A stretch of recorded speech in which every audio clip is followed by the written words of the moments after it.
Orbital Gardens, this is Mission Control. We are confirming acquisition of your signal. You are live in 5, 4, 3, 2... Hello and welcome to episode 39 of Gardeners of the Galaxy, the podcast for all of the sentient beings in the universe who have a passion for plants. I'm Emma the Space Gardener and I will be your host as we explore gardening on Earth and beyond. Firstly, I have to apologise that this episode is a couple of weeks late. Unfortunately, that's because I've had a busy few weeks and paid work has to take precedence. I try and keep to a regular podcasting schedule, but that's not always possible. So in this episode, I'm talking to Dr Carl Carruthers, who spent nearly 7 years working as chief scientist for Nanoracks, helping customers send their payloads into space. Carl has moved on now from Nanoracks and is currently a downstream process development scientist and team leader at the vaccine production programme of the National Institute of Allergy and Infectious Diseases, which is part of the National Institutes of Health. He's working on the biomanufacturing of vaccine products for Phase 1 and Phase 2 clinical trials. Carl also has his own consulting company, Coast Phase Consulting, providing no-hype consulting on space life science projects or investment. But he's here to tell us about the plant science experiments he worked on while he was at Nanoracks.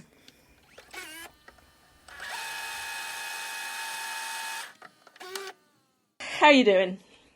I'm good. I still haven't come out of the holiday haze, I think. No, I don't think I have either. Okay, so one of the first things I wanted to ask you was I was looking at your LinkedIn profile, and I know that you have a PhD in biochemistry. You look at protein structures and things like that. But what I didn't know until I read that was that you have sent your own research into space. So that was how you started, being the principal investigator on some of your own research. So can you just sort of sum that up for us? Sure. So I started as an undergrad in a project back in the day on the space shuttle called a gas can project, or Getaway Special. And these were small cylindrical, not really small, they were about 5 cubic feet, 2.5 cubic feet, something like that you could buy the volume of and pretty much put whatever you wanted into it. And the price was affordable, and it was a really great program to get students involved into space research. There's a lot of programs like that now. There were really no projects like that back. This was the late 90s, mid to late 90s. And so I had the opportunity to work as an undergrad on one of these projects, and it was what was it called? It's called Grade X Genotoxicology Radiation and Dosimetry Experiment. It was a bunch of in vivo and in vitro seeds and cells that were pretty much just put in the back of the Space Shuttle Discovery, STS-91, and exposed to the radiation of space. And it was a collaboration with Texas A&M. I was at Broward College at the time. And we brought them back and we ran them on gels and did things like that. And so that was my first introduction. I grew up in South Florida, so I watched shuttle launches as often as I could. Any launch. I have lost count of how many launches I've seen, and I want to see more. I didn't think I could ever be a actual space research scientist. I never thought I had the science background or the math background or whatever. I wasn't smart. NASA only wants MIT and Harvard and those kind of students, and I was not one of those. I was at a community college, right? And so we had the opportunity to participate in this program, and it changed my life because I got to interact with actual NASA personnel. I get to interact with the NASA process of putting payloads into space, et cetera, et cetera. And it literally 180'd my life into I guess, all the crazy things I've done now. So that was my first experience and my first payload. It was a lot of fun. We got to see the shuttle launch. We got to see the payload be put into the space shuttle. We got to see the space shuttle will return and things like that, and get to meet the crew. And it was just an amazing experience. So that was my catapult into a lot of other great projects. So that's how I got involved. That was my first project. That's an amazing story. So given that you were a research scientist and you've done several of your own experiments, what drew you into working with Nanoracks and becoming a payload specialist for other people? The professor that got me involved in the first payload as an undergrad was Dr. Orlando Brantley at Broward College. And he had an opportunity to fly some protein crystal growth experiments on STS-134 and STS-135, the last two shuttle flights. And he asked me if I wanted to get involved in that. I said, of course. Yes. And while I was there for STS-134, I got to meet Mike Johnson and Jeff Mamber at Nanoracks. And we kind of bonded over this belief that space research could be better. Yeah. It could be cheaper and faster and easier and all the buzzwords you hear now.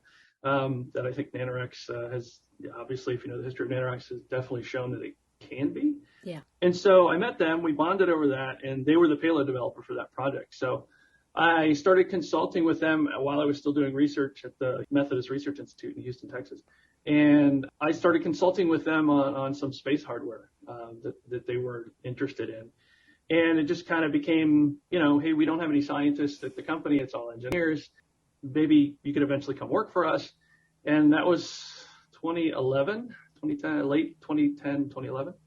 And so I eventually did. I got to a point in my research where I could depart where I was at, and I took the opportunity because it's really rare opportunity to be a scientist at a space company. If you look at all the space companies out there, it's just all engineers and business development people and lawyers and things like that. So to be a scientist at a company, it was really rare, so I jumped on it immediately.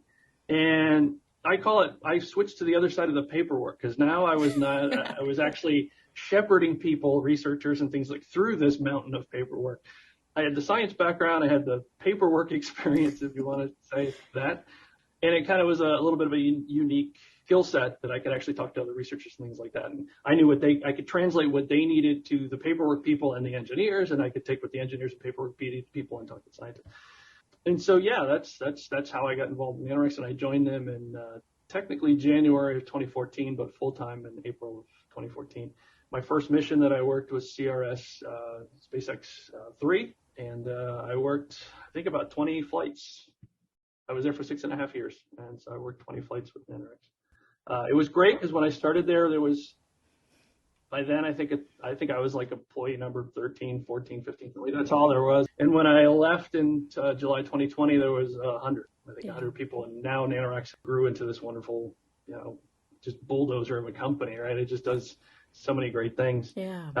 So the opportunity to experience that, and not only just through Nanoracks, but see the growth of the commercial space, I don't want to say phenomena, but just to be a part of that history as the commercial resupply program came on board, as commercial payload developers came more on board, things like that, to actually be a part of that was incredible to watch. And now it's just this big machine that just is supplying payloads to the space station quite regularly. And now we're at the point now where we may actually see some commercial space stations, which is pretty exciting. You're now seeing astronauts to actually pay to fly and things like that. So the whole experience was amazing. It was a really great, great experience for me to also see the business side of things. So it was something else I kind of got a little bit of a touch of experience with at Methodist, and then to see the commercial space side of it like that. So yeah, and that's how I started working with Nanoracks. So. Fantastic. So, I mean, one of the payloads that I know you worked on was a special one for the United Arab Emirates, who wanted to send palm tree seeds into space. And I know that you have a fun story about that. So can you share it with us? Yeah, so we had started talking with the UAE, I believe it was maybe 2017, around then, 2018. And they were looking at selecting astronauts. They were going to have the first UAE astronauts. They actually wanted to contribute. They didn't want to just be another pleasure flight, right? Yeah. They didn't want to just, a symbol flight. And they wanted their astronauts to actually be doing something meaningful when he or she would be up there. And so we had discussed, hey, we could possibly come up with some experimental ideas and work with you on that, since we're really good at that. And so I was pretty much tasked with, hey, what can we do with them? And so we were working with the MBRSC, or the Mohammed bin Rashid Space Center, and then we were working also with the UAE Space Agency in Abu Dhabi. MBRSC is in Dubai. And so I was trying to think of, since this was a very symbolic flight, I'm like, what can we do to actually show off the UAE? What can we do that are like very symbols of not necessarily just the UAE, but also the Middle East region? Yeah. This would have been the second Arab in space, I believe. And so it was very symbolic. I was trying to think of like, okay, there's sand, lots of sand. There's water. and then there was this thing being from Florida that always stuck out as were just palm trees, right? I saw palm trees everywhere, and I'm like, I thought I was familiar with palm trees and so I put together a range of ideas for experiments for the MBRSC and the UAE Space Agency. I guess I'll just say, ignorantly came up with this idea. Yeah, we'll grow a palm tree in space. This should be easy, right? Just put seed in a gel and it grows. Nothing. No problem.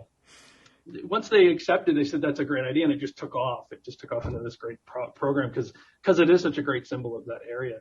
And dates and date palms are a huge bit, not only a huge business, but it was a huge source of food for that region for a very long time. So not just of sugar, but of vitamins and minerals. It's a really great food. It's also very symbolic in coffee. If you ever go have coffee in the Middle East, they have a dala, I think it is, the coffee pot, and they have their whole ritual of drinking coffee as well. And it usually involves some sort of dates. And there's all sort of date connoisseurs. This is where I was really ignorant. I didn't know there were so many different types of dates. I mean, there's literally hundreds of different types of dates. And every area has their type of date that they're proud of and that grows in these specific regions. So the other idea was hey, let's fly some seeds. That's pretty common to fly seeds. There's literally been hundreds of thousands of seeds probably flown into space.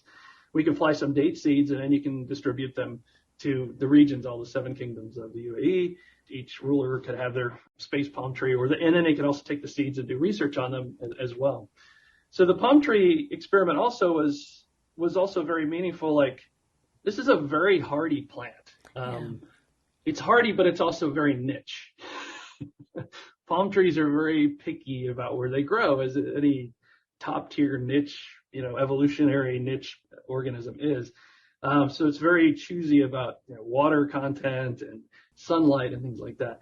It also takes, I think it's 8 to 12 years before it actually matures to make fruit. And these plants can grow up to 50 feet tall, right? So the idea of actually growing a whole entire tree in space is just not, well, at least not in the space station is going to happen. But where is also a very hospitable region was Mars, right? So thinking of, hey, maybe we could grow something like this on Mars. And if this is such a hardy plant, we can learn a lot from it, either not only physiologically, but genetically and things like that. And the UAE thought that was great because they have a very big focus on developing their own food, especially agriculture type foods and things like that. And if you ever go to the UAE or the Middle East region, when something that struck me when we drove there as we were traveling around the region was these just huge red sand dunes, and it looks like Mars, right? It's like you have a Mars analog right in your backyard. Yeah. And so all of these things came, kind of a confluence of ideas that everything just fit, right? It's like, this is a great project. So one thing I quickly learned is in order to grow date palms, they're not grown from seed, because you can't tell the sex of the plant from a seed. You have to know whether it's a male or female. So they usually do grafting of the plants. So we started working with the UAE University in Al Ain and Dr. Banu Chowdhury and Dr. Sham Karup, and working with them is like, okay, how can we put this in space? The other thing we were limited by was we were limited by volume. Yeah. And so we only had a 1.5 U, which is 15 centimeters by 10 centimeters by 10 centimeters. These modules that are flown to space are usually in these cube-shaped volumes based on CubeSats. So a 1 U is a 10 by 10 by 10 centimeters. And so we had what we call a 1.5 U. And so I had that limited volume. The other crazy thing is the space flights that occur for humans and cargo don't always meet up, and you're really limited on the human flights on a Soyuz. At the time, it was just Soyuz flying. Yeah. So there was going to be a delay between when the actual plant growth experiment arrived on station and when the astronaut would arrive. And at the time originally scheduled, there was the Soyuz abort that happened, and that kind of just threw a big monkey wrench into the timelines again. And so when we finally got a timeline, we were looking at, I think it was CRS 18, which was July of 2019. And Hazza, who was then selected, Hazza al-Mansouri was selected as the crew member to fly. He wasn't going to arrive in September. And then, of course, we were going to miss the bus on the drive back to home, and the cargo module that was actually going to bring it back was actually going to be CRS-19, and that was going to be January 2020. So you have this volume constriction. It's all the fun things that come in flying things in space, right? You have a volume restriction, you have a time restriction. The last one is we had no initial refrigeration on the way up. So this experiment was going to have to sit at space station temperature the whole time. So I had all these restrictions to design an experiment, a plant growth experiment, right? This is just a daily thing for me, is how to creatively come up and maneuver through the restrictions of flying things into space, as you've seen on your podcast. It's just not easy. So those were the flight restrictions. And then, of course, there's also the growth and how to make this experiment work in space restrictions. So that started a long story. I'm like, okay, I need date seeds to practice on, right? I'm not going to use the actual seeds they're going to send. How do I come up with, where do I get seeds? And I'm like, I'll just buy dates at the store and use those seeds. Well, I didn't want to just waste the dates, so I was eating them, right? So I would eat them and then dry the seeds out. And I think over the period of, how long did we develop this? Because we had this long delay now. Yeah. It was about a year, I think, maybe total. I must have eaten hundreds of dates to get the seed. So when I was learning and it was a great thing for culture-wise. I was learning about where dates come from. I was learning the whole history of dates and how important they are to the region.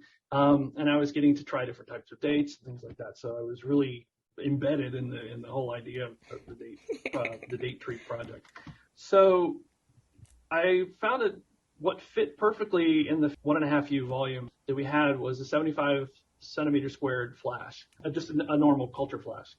I figured we could try to put some typical growth media, which is typically used as phytogel.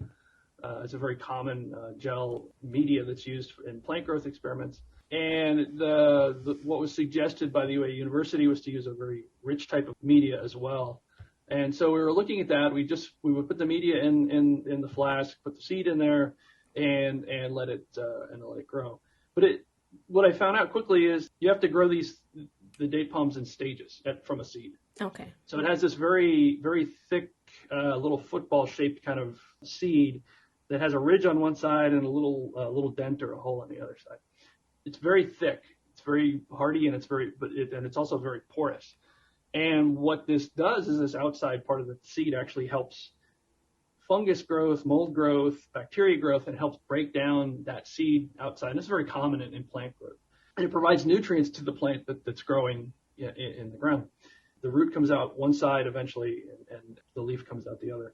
This process of actually getting it to germinate takes at least 1 to 2 weeks. Right. And there's 50 to 60% germination rate of these plants, which is horrible. Yes, that's no good, no. No, so out of the hundreds of seeds that I have, half of them literally are growing, half of them are not. So a very common way is to put them in water and let them soak in water for a while, and then you can put them in a nice warm spot on a piece of tissue paper and let it sit in some warmth. The root will eventually come out of the seed. So trying to figure out that time window was part of the experiment. But immediately, as we found out, these seeds, you would put them in the gel. Within a few days, this was a nice rich media that was used. You'd have fungus and mold growth throughout the entire flask. It would just take over within days.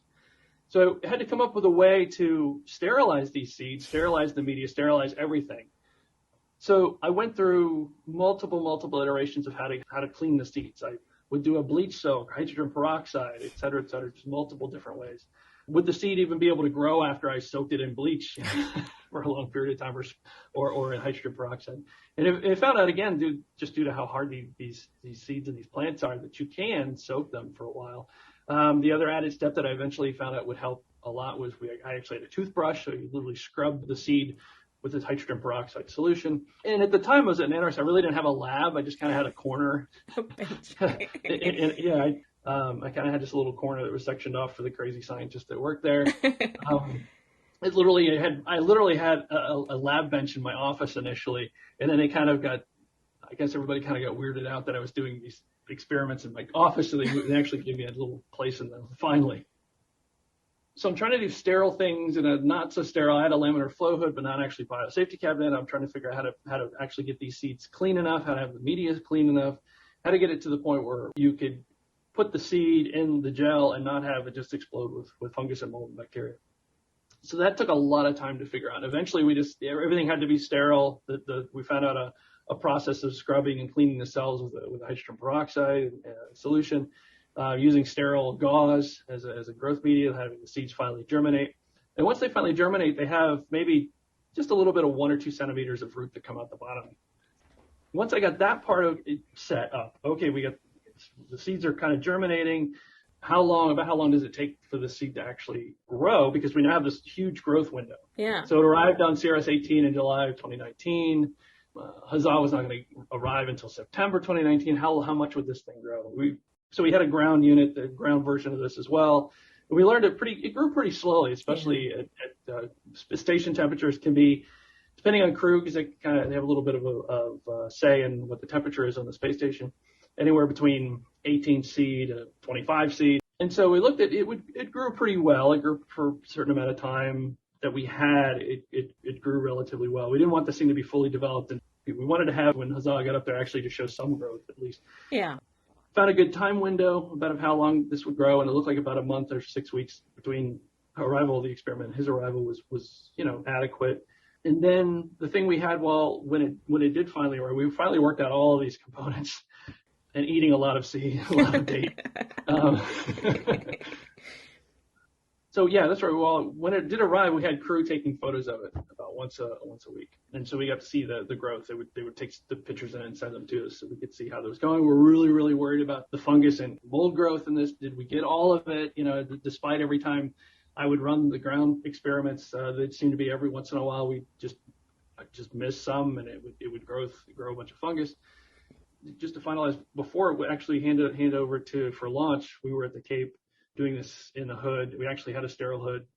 We actually had a legit lab, and put it into sterile media and sterile. Everything was fully sterile. Last thing I forgot also was moisture control. Yeah. So we found that if you put a piece of tape over the flask, these flasks have a little vented cap on them. If we could control the moisture, that was another part of it that was really good we had to figure out as well, is if we put just tape over the top of the flask to cover that breathable membrane that's at the top of it, we could keep the moisture inside, and then once the plant started growing, we would remove it so it didn't take over the plant, which, plants don't do well with moisture, especially ones that grow in deserts, right?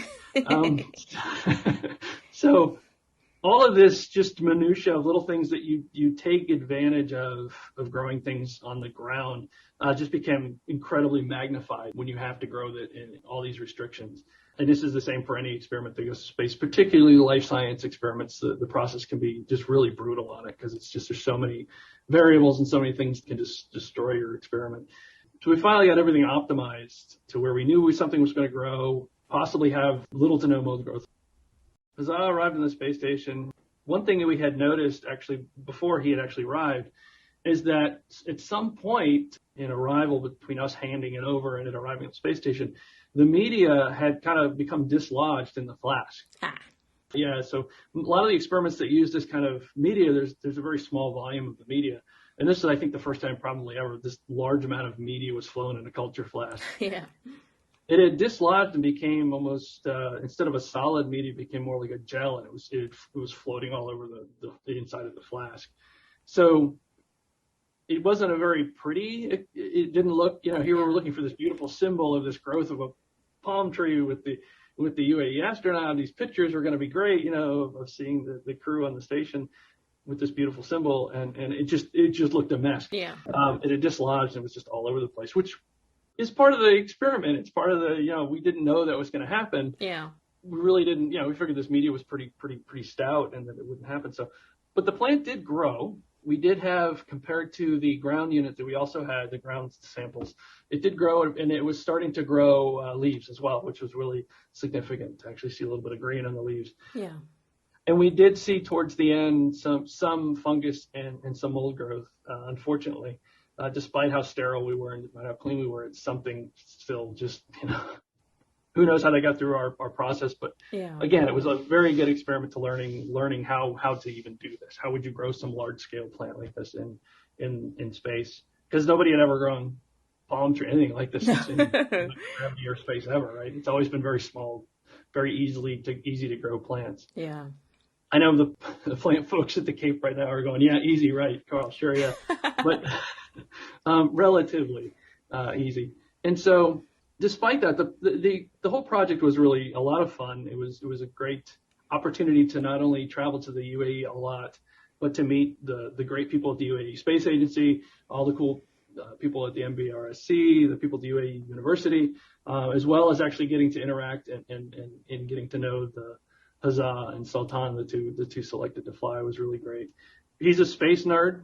Huzzah's total space nerd, which is great because he said he was just kind of outnumbered. Nobody thought you live in the UAE, you'll never be an astronaut. What are you talking about? I know, you got to be an astronaut. Brilliant. One of my fun stories with him is I asked him, I said, so how many launches have you seen? He goes, I've never seen any launches. So the launch he was on was his first. Yeah, that's a great view of your first launch. Really, really great people. It was a great opportunity to not only see them really dig into the space program, because they are all in. They're really just going all in and making that part of their culture, which I think is great. But also learning more about food and contributing significantly to how to grow food in very austere regions. And just to finalize what ended up happening to the plant growth when it came back, the seeds that went up were actually returned to the UAE as well. And then the plant growth itself, when I got it back in January 2020, I immediately flash froze all of the samples, even the media and everything that was inside. Yeah. I eventually removed it from the flasks, and both the ground control and the flight sample, and sent them. The coordination to do that is you can't just send seeds and plants to another country. There's a lot of coordination that goes on. So the great people at not only at the UAE but also at UPS was really just amazing. The Emirates Date Factory, which supplied all the seeds, everybody who worked together it was just a great coordination and really wonderful product. And to see many of the times that I was there, to see the inspiration of these astronauts to the younger generation that are now they're not going to be laughed at and can actually there's a very good chance you may be an astronaut. So it was sent back to the UAE University. They were going to do some genetic and physiological experiments on it, and I assume there'll be a paper out eventually. I have not heard anything. No, I don't know. I haven't seen anything. So, I don't know what's going on. Something to look forward to. Yes, of course. Okay, so I mean, you were talking there about the inspiration this provides to the next generation, and another one of the big projects that you worked on at Nanoracks was all about education, and that was a kit basically to help kids become space farmers. So that was called, what was it, Plants in Space? Yeah, so that was with I don't know what they call it now, but at the time we called it our sister company, Dream Up, which was our educational outlet at Nanoracks. And the plant growth experiment was one of three that I worked on and designed. There was a plant growth, there was a microbial growth kit, and then there was a crystal growth, like growing sugar, which I don't think we had a lot of issues with, so we didn't really follow up on it. Yeah. But there's two kits you can actually purchase through Dream Up. I think still today that you can. It comes with a kit, like you can grow your own seeds and things like that. With the plant growth one, you can grow your own microbes. It comes with a kit, all the things you need to do it. So, and it actually comes with a curriculum as well. And for both kits, you get to see the actual flight results. So there's actually photos and things like that you can actually get with the kits that actually show the flight results, and you get to compare them with your results. And so the plant growth one was a collaboration with BASF, which is a chemical company that's been around forever. Yeah. And so they collaborated with Dream Up and said, hey, we have an idea that, we make a lot of great dyes. I think that's how BASF started, was making these type of dyes. And what kind of plant growth experiment could we possibly do? Again, coming to me and just saying, hey, we got maybe this, what can we do with it? I have to come up with an idea. Again, it was a lot of fun. I didn't mention it, but I've been gardening. I recently moved, but I had a garden in my backyard for 12 years. Yeah. So I did a lot of plants. This wasn't just something I learned. I had a very large vegetable garden in my backyard. Excellent.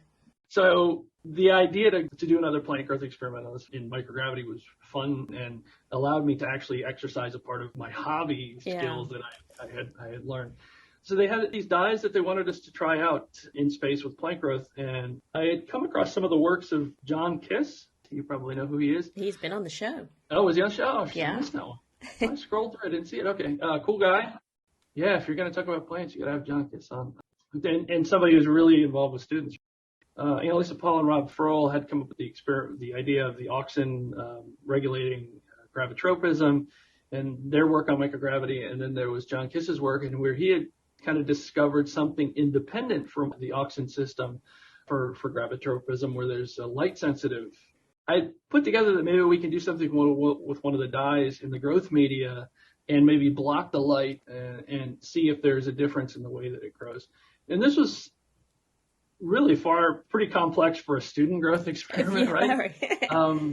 But it was kind of just like, if we're going to do the plant growth experiment, at least let's try to get some, science as well out of it. Like, let's do something, not a lot of, I don't know how to nicely say this, a lot of student experiments, I don't think they're like, well, they're kids. It doesn't have to be real science. And I don't believe that. Actually, a lot of stuff that gets done in microgravity for students is just demonstrations of already known physio. And I'm like, let's do something that's actually scientifically relevant, at least. Yeah. And get them involved. If anything, they can at least just see the differences in how plants grow in microgravity compared to 1G. Yeah. And so we had to, again, a 1.5 U, which is pretty much what our most popular volume that was flown, because it allows the volume for the experiment and it adds this little extra volume for your electronic components and things like that. So we had to come up with a self-contained plant growth system in a 1.5 U. And so the really awesome engineers at Nanoracks, Brett Schaefer was one of them, who was a mechanical engineer, and then Caleb Doherty, he was an electric engineer, came up with the design of how to do this with the electronics, how to actually physically put these. We just selected 8 test tubes to grow inside the chamber. Yeah. And part of the challenges was, okay, how much light? One of the things we discovered, I'd come into the project a little bit later, and they had already started to design. And one of the things I pointed out is that there was no air vents for the plants. Oops. Yeah. Sometimes engineers are too focused. I'm like, you have to have air for the plants to grow. Because I think they had started growing the plants they did a test run and they weren't growing. And I'm like, there's no air. Yeah. Can you survive without air? And they're like, oh yeah. And there wasn't enough light. There was just a few LEDs, red and blue LEDs, and it's like you need something greater than that. Yeah. So that was one of the first things I worked with them. We had set up some experiments to kind of optimize how much light we needed, how much air exchange. So they had to do a complete redesign of the venting system in these tubes. And dumping excess heat was another problem. Of course, you can't have too much heat because you'll cook your plants as well. Yeah. A lot of these small electronics don't make a lot of heat, but if you're inside a sealed volume for a month or plus, you have to get a buildup. One of the other challenges was, of course, how do we not keep it from growing before it gets to the space station? Yeah. And for this project, luckily, we had access to refrigeration, so we simply just put the seeds in 4C.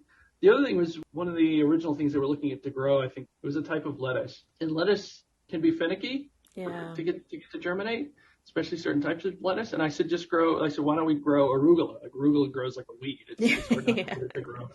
And so we switched to arugula, which grew really well and had flight heritage. It had flown in space before. A lot of other student experiments had flown.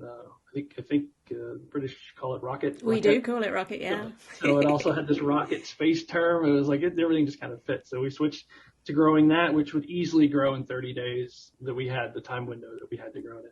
So again, we have the volume constraint, heat electronics, and those kind of constraints, and then we had time constraint as well. Again, all the great components of growing something or doing something in space. So they designed this really wonderful growth chamber. We had everything optimized, and the first time we flew it, I think it was 2018, it didn't really grow as well. We don't know why. We had some weird, wacky growth things. We had the luxury of flying it a second time. And we had 8 tubes, 4 had dye in them. Right. Had the blue dye. And then we also had orientation. So we had some of them oriented with the seed growing towards the light, and we had some of them facing the other way. And so it would completely block any of the light at all. And I think we had mixed results. So when it finally came back and we did get it finally to work, it had flown on the first Cygnus CRS-2 flight, which was interesting because it was the first time that CRS had done a late load. Cygnus has this shroud that goes over the flight vehicle, and it always kind of made this long delay in flying. You had to turn things in early because they put the shroud on it, and then you had no access to the payload. So something unlike Dragon, which you had a late load of 24 hours. So late load is the process of how late can you hand over the project before it's loaded on the vehicle. And Dragon had 24 hours, and Cygnus before they had whittled it down to 4 or 5 days, I think. Yeah, pretty bad. And it was not flying a lot of life sciences because of that. But the people at, I think now it's Northrop Grumman, Orbital Northrop Grumman, maybe they changed their name again. I don't know. That changed in a while. Came up with an idea to have a portal on the side of the shroud that they could actually have access to. And this was the first flight for that. Anyways, I'm just mentioning this because it's now a feature and showing how NASA has changed the ability for life sciences over the years to actually make it easier. Yeah. They're trying, right, to adapt, to make these adaptations. So that was one of the things put into the CRS-2 program to have access to late load to that rocket as well. So now you had the same capacity to late load like Liz Dragon did. So this was the first flight. So we had an opportunity to take a part in that. Yeah. So it flew. We had it came back. I wish I could. It's a podcast, so I can't really show you the pictures, but it flew really well. One of the weird things that I had that I'd love to understand more, and I think I have an idea why, but some of the roots had actually, instead of growing down, came up out of the median and grew towards the light. So it was very confusing because, well, why is it growing to the light? It shouldn't grow towards the light. And the best explanation that I have, and I think I've seen and read a few things more about why this happened, is that I think there was some oxygen depletion or not enough oxygen in the media itself. So they're growing out. It's kind of like cypress trees, how they have cypress knees that grow out because the water. Pneumatophores.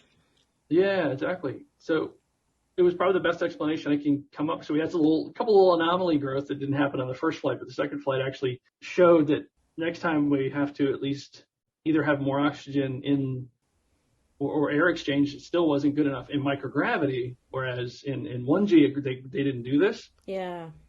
Or have a different media or less dense media, something like that. So that was something scientifically that we learned it was important. Anyways, the photos, it took photos I think probably once an hour every day. So we had hundreds and hundreds of photos. So you have access to these photos when you buy the kit, and then you can actually compare your plant growth experiment to the ones that are on the space station. Fabulous. I think, again, as all experiments go, it didn't really conclusively answer anything about the light. Yeah, the data was kind of mixed enough that we really couldn't come up with anything conclusive. Again, it would have to grow. It would have to fly multiple times. BASF was happy. We were happy. It made this nice kit. We didn't really get the science out of it, but we did have a nice kit that we could now provide to students. We threw away the actual sample tubes that were in it, and we gave the entire module to BASF, so it now lives at BASF headquarters in their lobby. They have a nice little display case for it. A bit of space history there. It was an amazing experience to actually just be able to be involved in, like I said, not only the history of Nanoracks or commercial space, but just all of the literally hundreds of experiments that I interacted with when I was there. It was amazing. Amazing. Now, and I moved on and now make vaccines and have nothing to do with microgravity research except for consulting. For the moment. Yeah, for the moment. Okay. You said earlier on that you had a vegetable garden, that you are, in fact, a gardener here on Earth. So if you were going on a deep space mission and you were joining a community, all your food needs are met or whatever, but you could take one plant with you just to be your personal plant, do you know what you would choose and why? Limes. I would grow limes. Limes, okay. Yeah, I like lime. I love limes.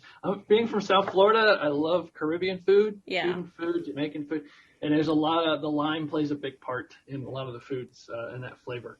Coconut and lime were two of my favorite flavors. Yeah. So I would have a lime. Yeah, I would grow some limes. Definitely. And you could make, margaritas. The whole thing. Space margaritas. Not if NASA's watching. Well, there's going to be commercial space stations now, so you can do whatever you want. That'll be nice. We can line the whole place with lime trees. That'll be awesome. Yes. Now I just have to become a billionaire. That's easy. I'm sure that's easy. Just round the corner. Of course. The first million's the hardest, right?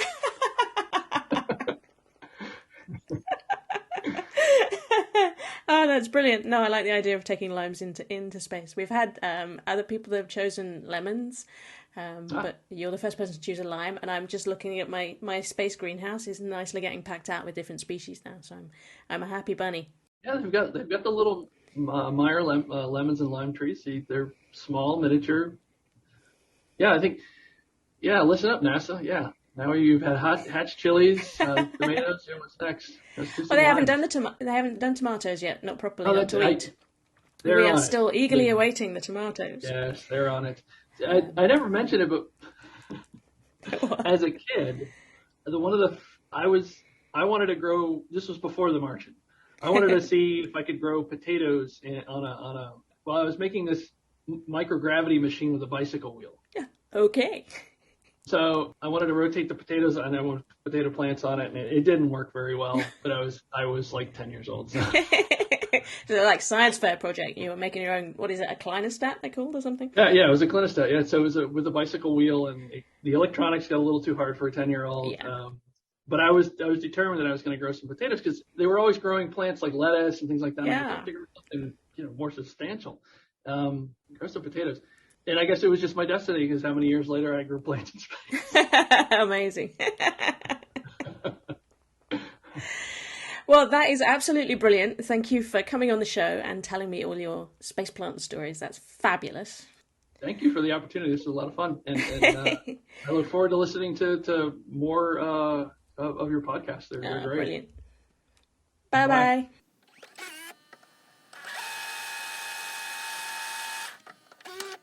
Thanks again to Carl for coming on the show and sharing his space plant stories with us. Are you keeping up with the plant growth experiments on the International Space Station? At the moment, we're seeing images of cotton growing in the Advanced Plant Habitat, and that's an experiment called Plant Habitat 05. PH05 is cultivating several cotton types that differ in their ability to regenerate into whole plants from an undifferentiated mass of cells known as a calli. Because cotton is highly resistant to plant regeneration, it's hard to engineer new varieties with specific or enhanced traits, such as drought resistance. The goal of PH05 is to give us a better understanding of this problem and a way to solve it. And we're also catching glimpses of the Veggie Ponds experiment, which uses the Tupperware Ponds units to grow Mitsuna and lettuce in veggie. The Ponds units are designed to mitigate microgravity effects on water distribution, increase oxygen exchange, and provide sufficient room for root zone growth. The goal here is to develop hardware that makes it possible to grow bigger plants, whether that's larger leafy vegetables or something like tomatoes, in orbit. We're also looking forward to the next cargo launch to the space station. NG-17 is currently scheduled to leave Earth on Saturday the 19th of February. It will be carrying a new technology demonstration called X-Roots. X-Roots is new hardware for growing plants using hydroponics or aeroponics. That's growing plants with their roots immersed in a nutrient solution or by misting roots with a nutrient solution. X-Roots will fit into one of the veggie slots to use the veggie lighting. What I'm hearing is that X-Roots will involve 16 different crop plants, but that some of those will only be involved in germination testing. Some leafy greens that have been previously grown in veggie will also be trialled in X-Roots. And we should see radishes, carrots and even cherry tomatoes growing there as well. That's it for this episode. I am eternally grateful to my patrons who support the show financially, and if you'd like to join that elite group, then you just need to go to patreon.com/Gardeners of the Galaxy. I have also just started a new LinkedIn group called Space Plants and Astrobotany, and if you want somewhere to chat about your passion for space plants, then do come and join us here. Thanks for listening. Goodbye. Orbital Gardens, this is Mission Control, confirming termination of your signal. We have activated the auto kettle and you are T-3 minutes. Mission Control out.